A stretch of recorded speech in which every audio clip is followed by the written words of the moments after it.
ఏదైతే కేంద్ర విద్యాశాఖ మంత్రి ధర్మేంద్ర ప్రధాన్ గారు రాజీనామా చేసిన మరుక్షణమే, అంటే ఈ నిరసన జరిగినన్ని రోజులు ఏ రోజు నోరు తెరవని వైసీపీ పార్టీ ఆయన రాజీనామా చేసిన మరుక్షణమే ఆంధ్రప్రదేశ్లో డిఎస్సిలో జరిగిన అక్రమాలకి నారా లోకేష్ ఎప్పుడు రాజీనామా చేస్తాడు అంటూ ప్రశ్నిస్తున్నారు. దీన్ని ఎలా చూడాలంటారు?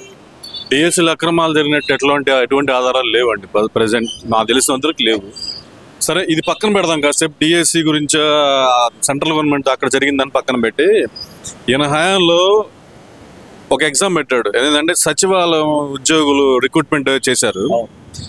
సచివాలయ ఉద్యోగుల రిక్రూట్మెంట్లో చాలా భయంకరంగా అవకతవకలు జరిగినాయి.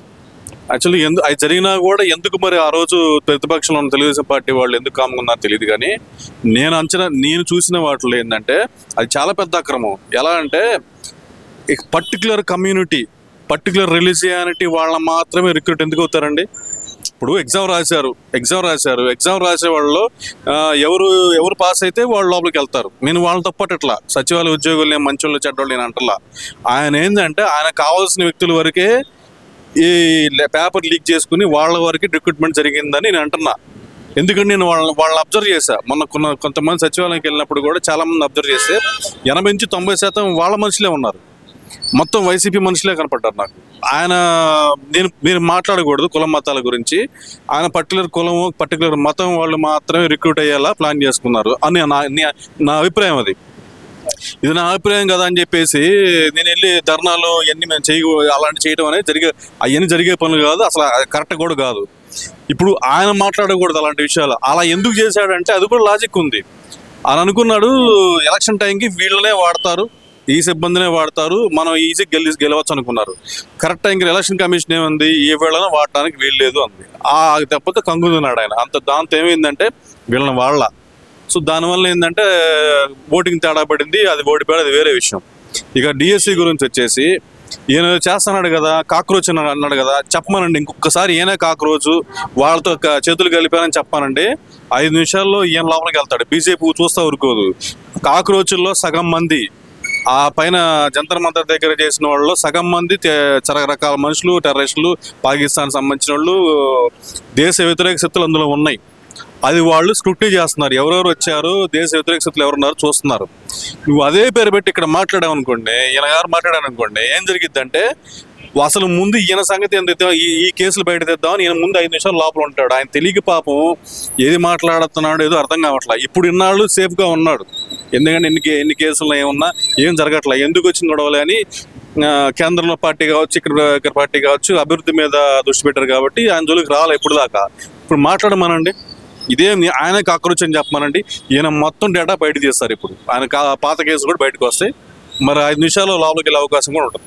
అంటే ఇక్కడ నారా లోకేష్ రాజీనామాను అయితే కనుక బాగా డిమాండ్ చేస్తున్నారు. వైసీపీలో ఉన్న ప్రతి ఒక్క నాయకుడు కూడా మాట్లాడుతున్నాడు. మరి దాన్ని ఎలా చూడాలంటారు? నారా లోకేష్ గారు వీళ్ళని నిద్రపోని ఇట్లా ఏ రోజుకి ఆ రోజు క్రాప్ పెరుగుతూ వెళ్తుంది. నారా లోకేష్ గారు ఏంటంటే వీళ్ళు ఎంత అణచాలం చేశారు, అనవసరంగా లోకేష్ గారిని కెలికారు.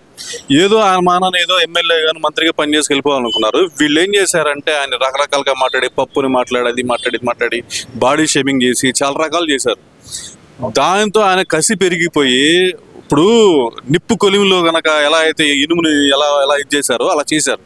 ఆయన ఇప్పుడు రాడు తేలిపోయారు. ఎలా ఉందంటే చంద్రబాబు కంటే 10 రెట్లు ప్రమాదం వీళ్ళకి లోకేష్తో. లోకేష్ గారితో ఎలా ఉంటుందంటే ఇప్పుడు చంద్రబాబు చూసి ఉన్నట్టు వదిలేస్తారు, లోకేష్ గారు వదలరు. అభివృద్ధి సంక్షేమం ఒక పక్క జరుగుతానే అసలు వీళ్ళ వ్యవహారం మొత్తం తెలుస్తారు.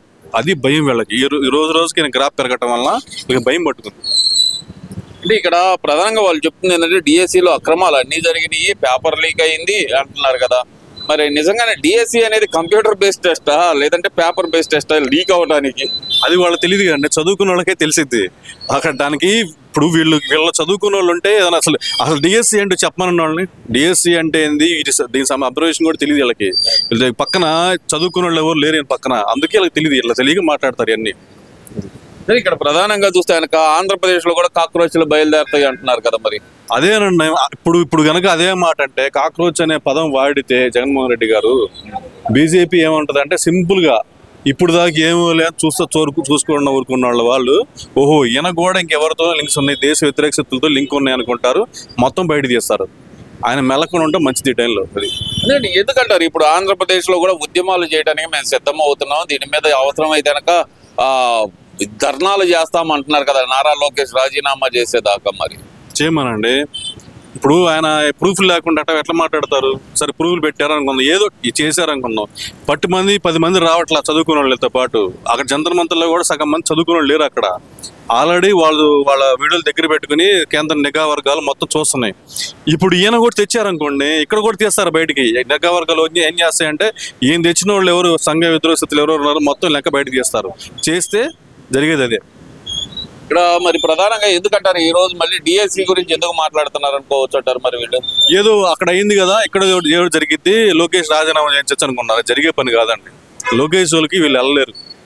లోకేష్ స్థాయి పెరిగిపోయింది, లోకేష్ గారి స్థాయి పెరిగిపోయింది. వీళ్ళు ఎప్పటికి అందుకునే పరిస్థితి వచ్చింది. అది అంటే లోకేష్ గారిని డిగ్రేడ్ చేయడానికి ప్రయత్నాలు జరుగుతున్నాయి అనుకోవచ్చు అంటారు. అనుకుంటున్నారు. ఏంటంటే లోకేష్ గారిని డౌన్ చేస్తే తెలుగుదేశం పార్టీ డౌన్ అయిపోయింది అనుకుంటున్నారు. అవి రెండు జరిగే పనులు కాదు. అది అందుకని జరగదంటారు. జరిగే అవకాశం లేదండి. ఎందుకంటే పర్ఫెక్ట్ గా ఉంటది. ఇప్పుడు లోకేష్ గారి దగ్గరకు వచ్చేసి ఒక విషయం, అసలు విషయం మర్చిపోయి గుర్తొచ్చింది ఇప్పుడు మాకు. ఆయన 9th క్లాస్లో ఒక కేసుకు ఉందన్నారు హైదరాబాద్లో. 9th క్లాస్లో ఉన్నప్పుడు 10th క్లాస్ పేపర్లో కొట్టేసిన చరిత్ర ఈయనకు ఉందని చెప్పేసి నేను ఎక్కడో చాలా వీడియోలో చూశానండి. జగన్మోహన్ రెడ్డి గారు 10th క్లాస్లో పేపర్లు కొట్టేసి అలవాటు ఉందని, పెద్ద గొడవ అయిందని రాజశేఖర రెడ్డి గారు వెళ్ళి తమ దండం పెట్టి మా జోలికి రామాకండి, ఏదో ఒకటి చేస్తా అని చెప్పేసి, కెరీర్ పోతుందని చెప్పేసి బతిలాడుకుంటే వదిలేశారని విన్నా నేను. అప్పుడు కేసు కూడా అయింది అన్న. ఈయనకు అలవాటేమో అలాంటి, మిగతా వాళ్ళకి అలాంటి అలవాటు లేవండి. అది ఇప్పుడు మరి వీళ్ళు రాష్ట్ర వ్యాప్తంగా నిరసనలకు అయితే పిలిపిస్తున్నారు. మరి దాన్ని ఎలా చూడాలి? చేస్తే మంచిదే కండి. ఇప్పుడు నిరసన చేశారనుకోండి, ఆ ఒకసారి వీడియో తీసి మొత్తం ఎక్కడెక్కడో ఎత్తుకునే పని లేకుండా సంఘ ఉద్యోగస్తులు మొత్తం ఒక చోట చేరతారు. వాళ్ళు మొత్తం ఒక వీడియో తీసుకుని ఎవరెవరు పనికి వీళ్ళు ఎవరున్నారో చూసుకుని పోలీసులకి పని ఈజీగా అవుతుంది.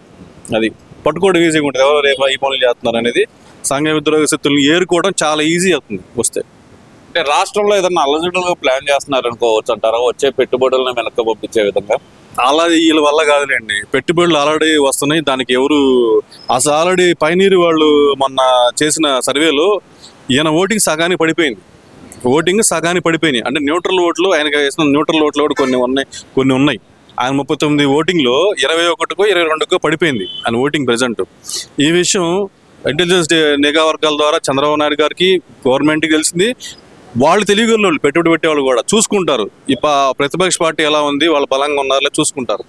వాళ్ళకు కూడా ఇదే సమాచారం వెళ్ళింది, ఇతను గెలిచే అవకాశమే లేదు అన్నప్పుడే ధైర్యంగా పెట్టుబడులు పెడుతున్నారు. అది జరుగుతుంది. అది అంటే తిరిగి జనంలో అధికారంలోకి వచ్చే అవకాశం లేదా? ఛాన్సే లేదు. ఇప్పుడు వీళ్ళు ఏదో జనసేన, టీడీపీ, బీజేపీని డివైడ్ చేద్దాం అనుకున్నారు. అది అవ్వట్లా, అది జరిగే పని కాదు. సో ఇంకొకటి ఏంటంటే ఈయన కొని తెచ్చుకుంటున్నాడు. ఆయన నోట్లో ఏది మాట్లాడాల్సో ఏది మాట్లాడదో కూడా తెలియట్లా. ఆయనకి మాట్లాడే కొద్దీ ఆయనకి ఏంటంటే డౌన్ అవుతా వస్తుంది. నేరస్తులను సపోర్ట్ చేయడం అనేది ప్రజలకు నచ్చదండి. ఫస్ట్ ఈయనకి ఓటేసినలు కూడా అదే భయపడుతున్నారు. అమ్మో ఈ నేరస్తులు సపోర్ట్ చేస్తున్నాడు, ఇలాంటి మనం రేపు ఎట్లా ఓటేస్తాం. ఇవి మొన్న జరిగిన ఓటింగ్లో, మొన్న సర్వేలో జరిగిన దాంట్లో ఇదే ఈ ఓటింగే పోయింది దానికి. Thank you.